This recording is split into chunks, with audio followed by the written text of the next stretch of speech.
So since you talk about wearables, right? That's something actually a lot of people been asking me when I work with others or even friends. When we talk, I say, oh, I do some sleep research, I treat insomnia. Then a lot of people start asking this question because, life is busy, work is stressful. And then if on top of that, if people don't feel like life is meaningful, and then it can intervene with their sleep. So a lot of people want to use these trackers to make sure they can sleep well, they sleep okay, and they check it every morning. Even right now, I wear something and I'm curious about my data. Yeah, since I never really done that before, I'm like experiencing that myself. So I'm curious, Jesse, based on your research and all the literature you have read, is that really reliable? Possibly a big question. Yeah, and a great question, and one that's definitely at the forefront of not just the research field right now, but also the clinical domain, right? Industry over the last 10 years has done a remarkable job of kind of pushing this technology forward. And it's been a benefit, but it's also led to a lot of complexity as you're kind of describing yourself, not just from a consumer perspective, but from a provider perspective. And, I really got into this line of work kind of haphazardly. And about 5 years back, 6 years back, I was doing some research in patients experiencing unexplained hypersomnolence, and Dr. Plant came into my office one day and put a Fitbit. I didn't even know it was a Fitbit at the time on my desk, and he goes, "Do you know what this is?" And I was like, "I don't know. It looks like an activity tracker." And he goes, "Do you want to put it on participants?" And I was like, "Does it measure sleep?" And he's like, "I think so." And that was kind of our first foray into this world. And that was the Fitbit Flex, one of the kind of early models that really only relied on a single sensor, just kind of a motion sensor similar to actigraphy, an accelerometer. And we found that that device was extremely poor at estimating sleep duration. And at that time, they weren't even trying to classify sleep, meaning define the stages to the degree that they're doing now. Oh, But what they were doing then was still really, really poor. And without going into too much detail, there was a lot of ethical issues there too about like on the web page, it said like, if you have a sleep disorder, use this setting. But like oh. sleep disorders aren't all the same. So which sleep disorders and why? And where's the research there? And so that got me really interested. And we then have assessed a few other devices that are called multisensory, meaning they bring in other biosignals. The first biosignal that came online was heart rate.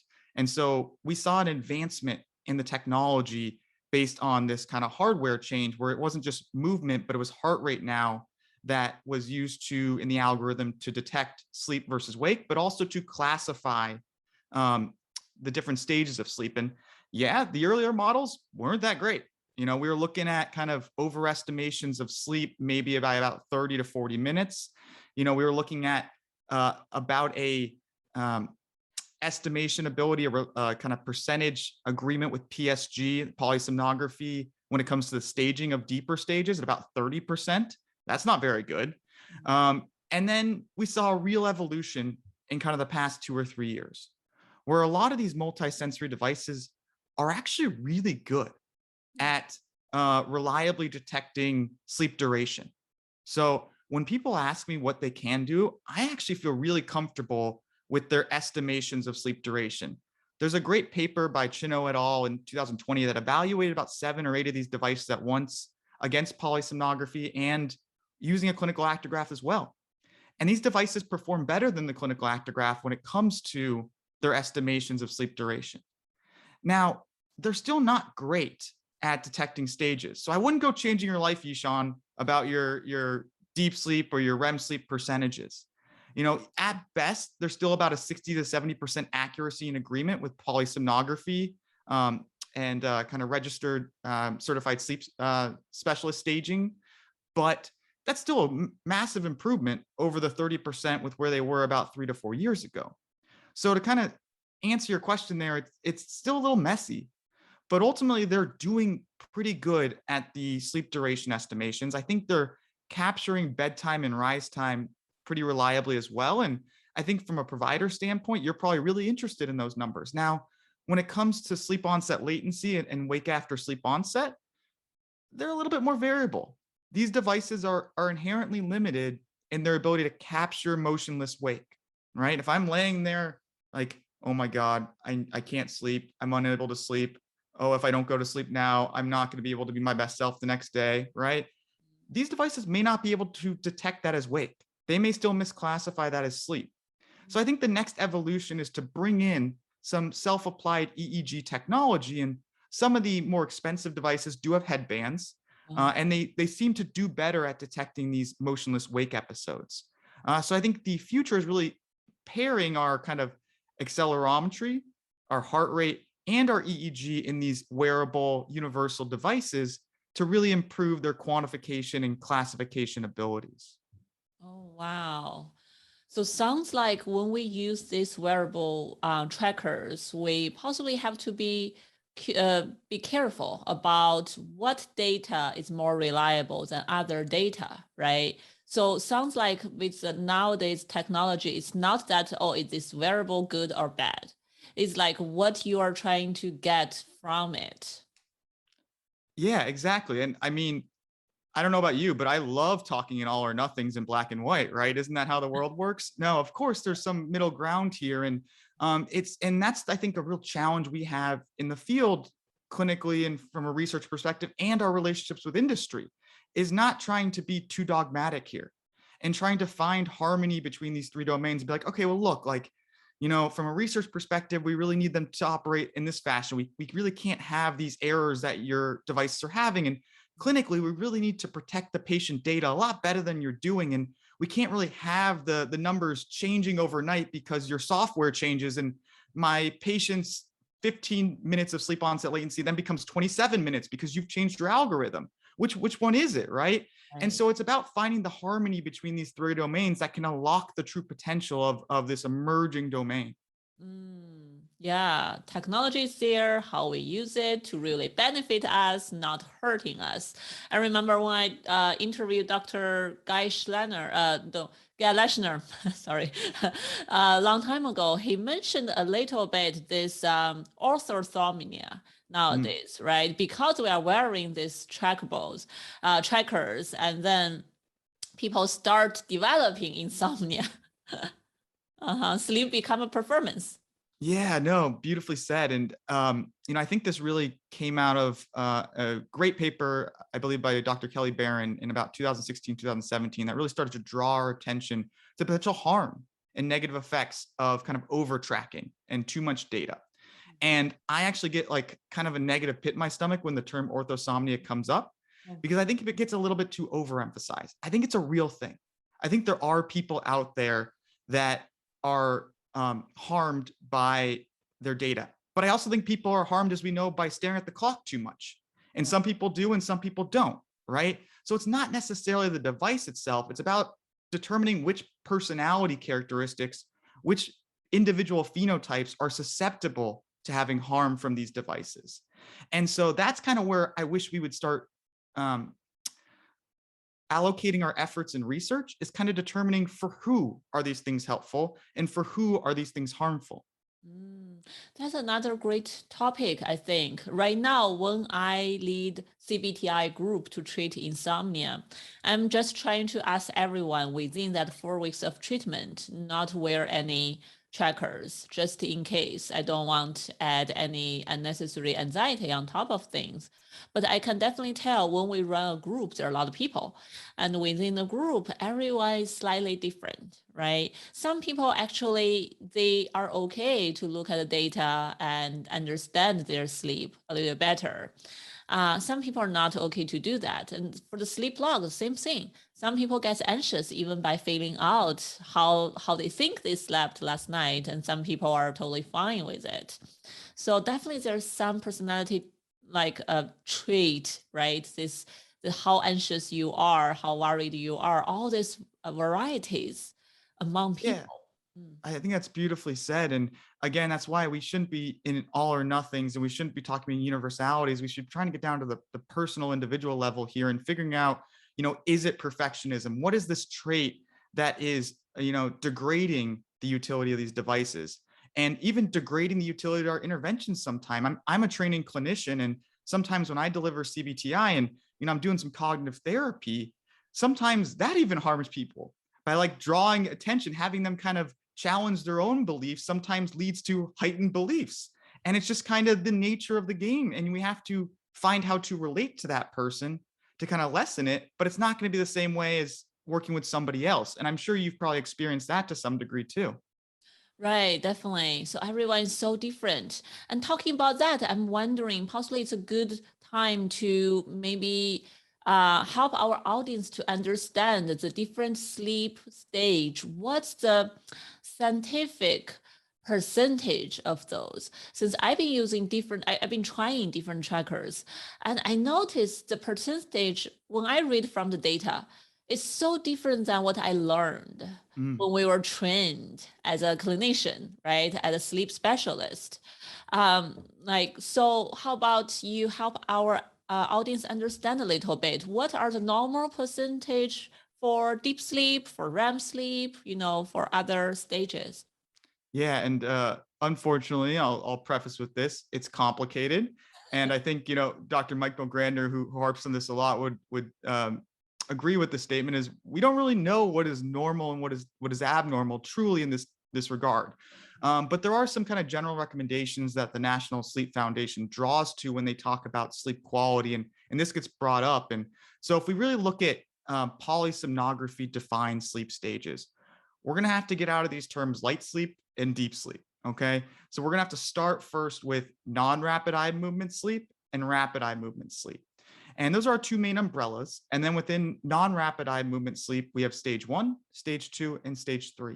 So in total, you have 4 unique sleep stages, the 3 in non REM and the 1 in REM. And then you have wake, which I still like to lump in because it's part of the sleep period. Now, when we look at the sleep stages, they all serve different purposes, but we tend to go through a kind of repeatable process throughout the night. And it's defined as sleep architecture. And it kind of looks like the staircase where we spend some time in N1, then we go down to N2, then we go down to N3, and then we hit some REM, and then we go back up. And that's kind of our REM cycle. And across the night, that takes different shape. At the beginning of the night, we actually have more N3 slow wave sleep than we do REM. And that kind of flip flops at the back half of the night where we get more REM than slow wave sleep. But from a percentage perspective, kind of some crude numbers to think about in those terms are about 5% of our sleep is about N1.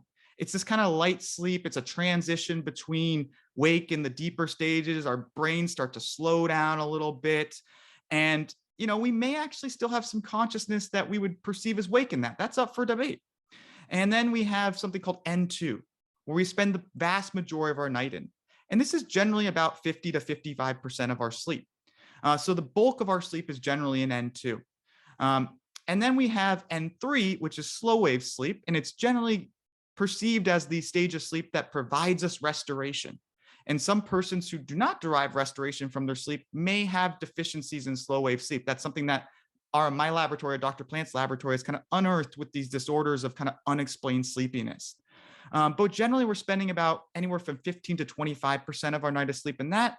And similar with REM, about 15 to 25%. But again, the percentage matters, but also the timing matters because we know when these types of stages happen, have relationship to the quality of sleep we're having and also potential disorders.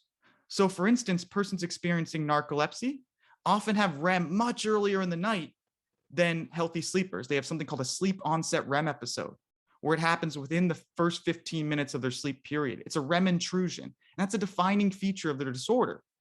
But that can also happen if you're extremely sleep deprived. You can go right and have a REM rebound immediately.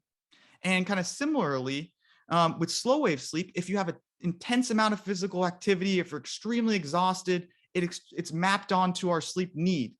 So we might say some robust slow wave sleep just because you've been either chronically sleep deprived as well, or you just ran a marathon, or you've been psychologically and emotionally and cognitively taxed throughout your day. All those things can lead to differences in your stages of sleep across the night. So as I circle back to the beginning, it's complicated, but generally about 5% N1, about 50 to 55% N2, about 15 to 25% N3, and REM as well. And we generally like to think that light sleep is probably N1 and N2 if we're kind of mapping on to these terms that are in the devices. N3 is probably your deep sleep. And then REM is hopefully REM. And so that's kind of, I think, the translation between kind of our actual empirical understanding at this juncture and this commercial description. Right. I think that's great clarification for our audience, for everyone who listening, watching, to really understand, right? All this are part of sleep. All this can be healthy, helpful for our whole body and brain to get rested and to really be ready for the next day. Because I know there are a lot of anxieties around, oh, how much deep sleep I get, oh, I got too much RAM, oh, this is bad, my last stage sleep, like N1, N2, possibly too much, I'm not sleeping well. A lot of Chinese also do that. Since I'm from Chinese culture, a lot of people like hate too much RAM. They think if you dream in any way, it's bad sleep. Oh, that's such a rooted thoughts for a lot of people. Well, that's unfortunate. I love dreaming. It's one of my favorite things. And when I get to remember my dreams and unpack them in the morning, I get really excited about that. So hopefully, we can you can usher in an era of challenging that kind of cultural belief. Right. I like dreaming too, even though I may or may not remember it. People also get anxious if they remember their dreams. They feel like they possibly did not sleep deeply if they remember their dream. Yeah, isn't that fascinating? But in turn, I think that's generally a good indication of healthy sleep. Obviously, the content of the dream matters quite a bit, and whether it's had the frequency and magnitude of the terror in the dream matters quite a bit. But as you said, these elements of sleep are all important, and they all kind of engage and interact with one another to formulate healthy sleep. And it's not one thing or another. It's about kind of having it all come together. And some of this is relevant to kind of this modern kind of commercial involvement we're having now with kind of some clinical surrogates, where some companies are actually coming in and creating devices that disrupt REM sleep in order to prevent nightmares. And certainly there's rationale there, right? If we're not spending as much time in REM, then we're probably not going to have nightmares. But what's the lasting implication of just kind of extinguishing and abolishing REM? That's probably not good for memory, emotional processing, and all the other factors of life. So again, it's complicated, but it's a delicate balance, as you're alluding to, between prioritizing all these things across our day that can contribute to healthy sleep, but alleviating pressure. And hand up, I'm not immune to the anxiety and pressure of sleep, especially before my clinical training days. I want to be sharp. I want to make sure that I'm firing. I want to, these are complex days. And naturally, that's doing a disservice to my ability to sleep at night when I start focusing on that. I actually have a mantra that I go through sometimes when I start feeling those feelings and that anxiety building, about releasing the pressure. And I use my breath and I push that pressure out. And yeah, it doesn't always work, but that's when we have to turn to our more kind of invasive, if you will, interventions, these stimulus control therapies, things like that, that keep it at a single night, keep it in the acute phase, and don't make it a chronic issue over time. Right. Oh, those are very important message. I'm so happy you mentioned those for people to really understand and look into their own sleep, their own life, how they can navigate it, and prioritize sleep is always important. Not a lot of people are doing that. Sleep always the first thing to go if life is busy. Oh, absolutely, and it's pervasive across cultures, and unfortunately, it's it's a contributor to kind of the issues we're having in our daytime hours. And I used to think that sleep, and I will be first admit I'm now immensely biased here, but I used to think sleep was on par with the other pillars of health, whether it be nutrition, physical activity, spirituality, socialization, equal. Now, to me, sleep is below that. And sleep is the foundation of health. And again, hands up, I'm immensely biased at this point, but I believe those other domains are extremely dependent upon sleep. Yes, it's bidirectional across the board, but your wake time hours are so much more enhanced and meaningful if you can have quality sleep. And I didn't say sleep of 8 hours. I said quality sleep. And it's about finding the number for you. And it's about finding the consistency and rhythm for you, because day-to-day variability exists because of our life stressors and just because of our sleep need. And so being fixated on a number is never the right approach. But being fixated on keeping a consistent rise time, I will say, is an important approach. Yeah, talking about the numbers, I know there's a lot of anxieties around that too. But I'm curious from, since we are talking about trackers. So for numbers, some people, when they have insomnia, as both you and me know, they may, wake up like 2 or 3 a.m. and they could not go back to sleep anymore. So a lot of people start worry. They're like, so my night got cut half somewhat.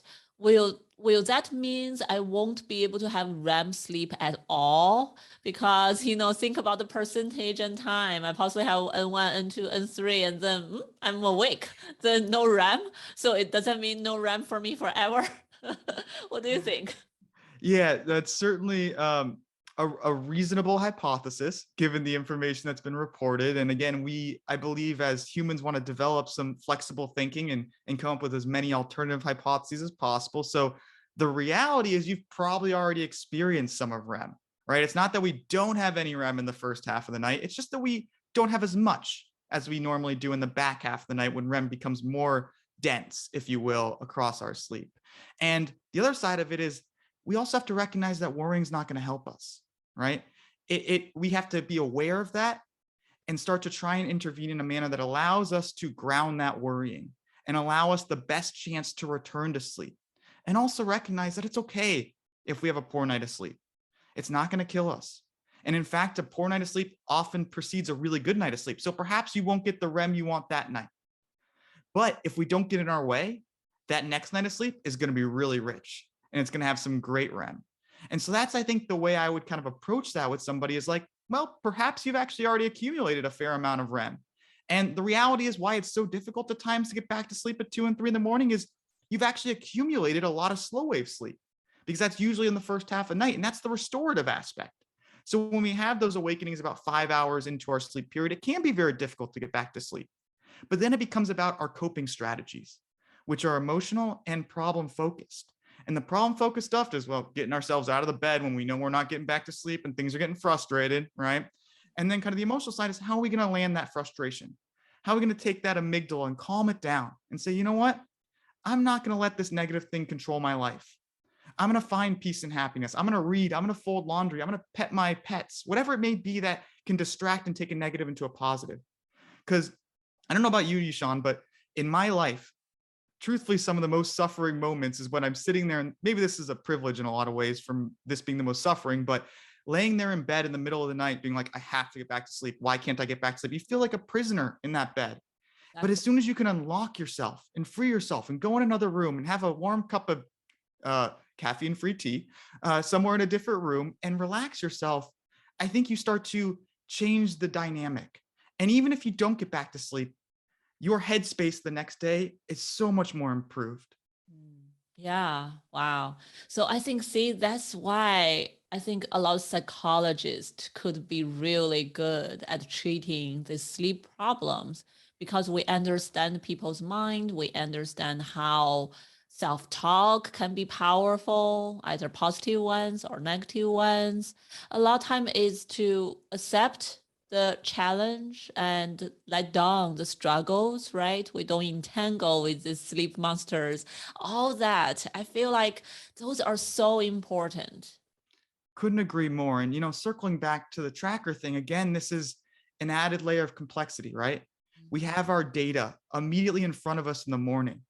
And I often, again, training clinician, but when I'm working with individuals on these matters, I want them to fill out their sleep diaries before they look at their trackers. I want them to perceive their restoration from sleep before they look at that data, because that data can bias us. And there was a good research study that showed sham data that showed that it was kind of more insomnia-like data than what the person's sleep actually was, and it changed their perspective of their sleep. So we have to be mindful that our internal representation of our sleep, maybe not immediately upon awakening, but about 10, 15 minutes later, is probably a better representation of our sleep than what that tracker is telling us right now. And that tracker is useful.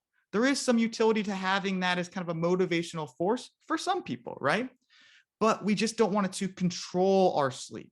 And I think that's kind of where you're coming from in a lot of ways. Right. So I think a lot of important messages being sent out today, right? Sleep, again, sleep is not performance. Don't try to control it. We possibly all tried there. We all have bad night of sleep. Me too, for sure. My audience possibly know if they listen to my other episode, I shared when I drink caffeine, like milk tea, I like boba tea. But if I drink it in the evening, I won't really sleep well the night. Exactly like you described, I can choose to lay down there struggling, trying to force myself or do something else. So it's never gonna work if you try to control your sleep. You try to let yourself say, shut your eyes, shut my eyes, just go to sleep right now at this moment. Your brain won't listen to you. Absolutely. We have to invite in the possibility of sleep. We have to land our planes and do the things that we know are helpful for sleep. And that way we are controlling it. That's our way to control sleep, right? But I like to think of it as you're kind of describing as influencing our sleep. There's still going to be nights where we think we do everything right. We exercise in the morning. We practice relaxation throughout our day. We stop caffeine before noon. We had a meditation session right before bed. We journaled, we stretched, we did it all. We got away from artificial light. And yet for some reason, we're not finding sleepiness. And that's okay. And we just have to be okay with that, maintain our consistent rise time in the morning, and recognize that over time, sleep's so important. Sleep will find the body and the mind, is I guess a better way of saying it. Right. That's very beautiful. Very beautiful quote. Maybe we're gonna quote it on the flyer. Yeah. So I think for whoever listening, right, take all this message away and think about your own sleep and your own struggle. Again, like I think our message possibly really resonates with someone. But if you feel like your own situation is very unique, always find a specialist in your area, because like we discussed earlier, there are a lot of personal varieties. Everyone's somewhat different. Everyone thinks differently. So find a specialist possibly can really help out. Well said. Yeah. So thanks, Jesse. And at the end of the show, any final wisdom you want to share with everyone? Even though we already have a lot of wisdom throughout the show. Well, I just want to say thank you, Yishan, for having me on. It's been a true privilege, and I hope that the listeners appreciated this content. I could talk much more in depthly about sleep and wearables and other areas that I'm interested in. And feel free to reach out to me on Twitter. It's at Sleep and Sports. I'm happy to talk further about any of this stuff. And honestly, I just want to grant you permission to have poor nights of sleep. And as Yishan said, if it becomes really a problem, a couple nights, turns into 5 nights in a row, turns in a week, it's not a weakness to reach out. It's a strength. And there are a lot of resources now, whether it's in person or digital, where that can really help. And again, for me, it's foundational. I'm better with my partner. I make better food choices. I can stress my body more physically. I can handle more emotional and cognitive stress throughout a day. It makes me the person I want to be. And once you develop that relationship with sleep, I think prioritizing the things that influence good sleep, not control it, but influence it, become much easier from a habitual standpoint. Wow, wonderful. Very, very well said. So let's all try to influence our sleep, not to control it. Yeah, I think I will definitely remember that after listening to this. Thank you, Jess. We have to get you back for sure. I really enjoyed the conversation, and I know there are a lot more conversations we could have, and we will see what audience have questions about.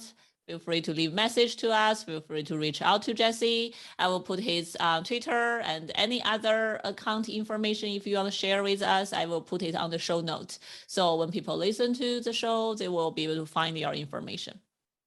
Absolutely. Thank you again for having me, Yishan, and everyone be well. Thank you.